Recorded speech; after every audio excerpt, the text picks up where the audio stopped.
9 विधानसभाएं हैं, उसमें से मैं मछली शहर से विधायक चुन करके आई हूं, इकलौती महिला विधायक। बहुत सारे लोगों को ऐसा लगता है कि हम महिला के प्रतिनिधित्व में पीछे उसके चल रहे हैं।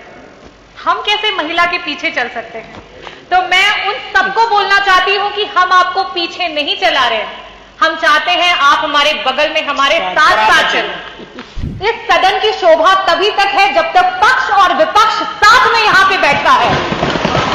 जो देश विकसित हो चुके हैं उसका कारण भी हमें साफ साफ समझ में आ जाता है कि वहां पे अगर राजनीति में महिलाओं का अगर हम देखें कि क्या कंट्रीब्यूशन है तो वो 30% तक पहुंच चुका है। 5 दिन के सदन में हमें 1 दिन का मौका मिला है। आप सोचिए, आपको इससे दुख हो रहा है और 75 वर्षों से हम इंतजार कर रहे थे कि हमें ये मौका मिले। देश का विकास तभी होगा जब देश में नारी का विकास होगा। दिन की रोशनी गुजर गई ख्वाबों को बनाने में, रातों की नींद गुजर गई बच्चों को सुलाने में।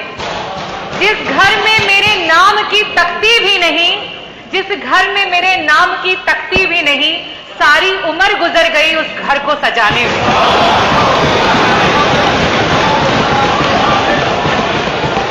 आदरणीय अध्यक्ष महोदय, आज आजादी के 75 वर्षों में पहली बार देश की सबसे बड़ी सदन उत्तर प्रदेश की सदन में सिर्फ और सिर्फ महिला विधायकों को बोलने का आपने अवसर दिया। मैं उसके लिए आपको हृदय से धन्यवाद करती हूं। मैं धन्यवाद करना चाहूंगी समाजवादी पार्टी के राष्ट्रीय अध्यक्ष श्री अखिलेश यादव जी का, आदरणीय डिंपल भाभी का, जिनकी प्रोग्रेसिव सोच के कारण आज विपक्ष में होने के बावजूद भी अगर हम रेशियो निकाल लें तो जो महिला जनप्रतिनिधि हैं उनका रेशियो पक्ष के समान है। मैं धन्यवाद करना चाहूंगी हमारी समाजवादी पार्टी की सोच को, जो सोच कहती है कि नेतृत्व का कोई जेंडर नहीं होता। नेतृत्व का होता है एक विचार, एक सोच, एक विचारधारा जिससे आप लोगों को खुद से जोड़ते हैं। राम मनोहर लोहिया जी ने कहा था, देश का विकास तभी होगा जब देश में नारी का विकास होगा। जब नारी विकास करेगी तभी देश का विकास होगा। आज से कई सालों पहले जब अध्यक्ष जी आप, मेरे पिता, उनके सहपाठी जब स्कूल में जाया करते थे तो वहां पे पढ़ाया जाता था कि 3 प्रकार के देश होते हैं, विकसित देश, विकासशील देश और अविकसित देश। और तब वो अपने अभिभावकों से पूछते थे कि हमारा देश विकासशील की श्रेणी में आता है, ये कब तक विकसित हो जाएगा? तो उन्हें कहा जाता था कुछ नहीं, आज से 8-10 सालों में हमारा देश विकसित हो जाएगा। अध्यक्ष जी, आपके बाद हमने भी स्कूल की पढ़ाई की, हमने भी स्कूल जाना शुरू किया और हमें भी वही पढ़ाया गया और हमने भी जब ये पूछा सवाल तो हमें भी वही उत्तर मिला। आज एक नई जनरेशन स्कूल जाने को तैयार है, लेकिन आज ये देश अपना जवाब नहीं बदल पाया है। क्या हमने कभी इस बात पे मंथन किया है? आज ये जो स्पेशल सेशन बुलाया गया है, ये सत्र ही उसका जवाब है कि आज जो हम 403 विधायकों में सिर्फ और सिर्फ 47 महिला विधायक हैं, वो उसका जवाब है कि जिसकी वजह से आज हमारा देश विकासशील से विकसित देश नहीं हो पाया है। मैं आज बताना चाहती हूं कि अगर हम देश में देखें कि महिलाओं का राजनीति में नेतृत्व के परसेंटेज को निकालें तो सिर्फ और सिर्फ 9% महिलाएं हैं जो पूरे देश में जनप्रतिनिधि के रूप में अपना नेतृत्व कर रही हैं। और इस आंकड़े को अगर हम किसी भी डेवलप कंट्री से कंपेयर करें तो वहां पे जो देश विकसित हो चुके हैं उसका कारण भी हमें साफ साफ समझ में आ जाता है कि वहां पे अगर राजनीति में महिलाओं का अगर हम देखें कि क्या कंट्रीब्यूशन है तो वो 30% तक पहुंच चुका है।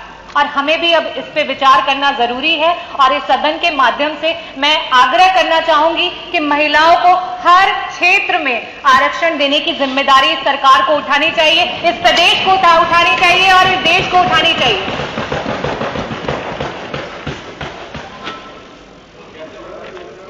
बाबा भीमराव अंबेडकर जी ने कहा था कि मैं किसी भी समाज की जो प्रगति है उस समाज की महिलाओं की प्रगति से मापता हूं। और आज मैं एक ग्रामीण अंचल से आती हूं और जब वहां पे हम अपनी दलित समाज की बहनों को देखते हैं तब हमें ये महसूस होता है और साथ में बहुत ग्लानि भी होती है कि आज हमारा देश कहां पे है, आज क्या कारण है कि हमारा देश आगे नहीं बढ़ पा रहा है।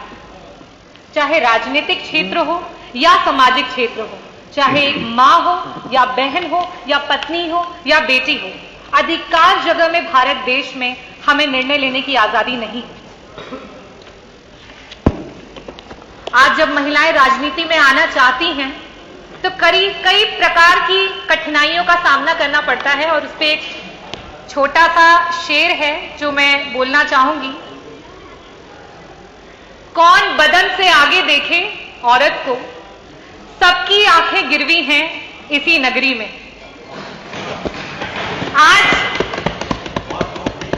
आज भी अगर औरत कुछ अच्छा नहीं कर पाती है तो आज हमें सुनने को मिलता है ये तो औरत है, इतना बड़ा दायित्व इसे दे दिया, कहां से कर पाती है। और अगर किसी तरीके से वो औरत अच्छा कर जाती है तो उसे कहते हैं अच्छा, ऐसे कैसे अच्छा कर दिया, ऐसा क्या किया होगा उसने। इस सोच को बदलने की जरूरत है। मैं इस सोच के लिए ये बोलना चाहूंगी कि आज इस प्रदेश को, इस देश को एक मकसद के साथ हमारे प्रदेश की और देश की महिलाओं को बढ़ाने के लिए सोचना होगा। स्वामी विवेकानंद जी ने कहा था कि अगर किसी मकसद के लिए खड़े हो तो एक वृक्ष की तरह खड़े हो और गिरो तो एक बीज की तरह, ताकि दोबारा से उग करके उसी मकसद के लिए दोबारा से जंग लड़ सको।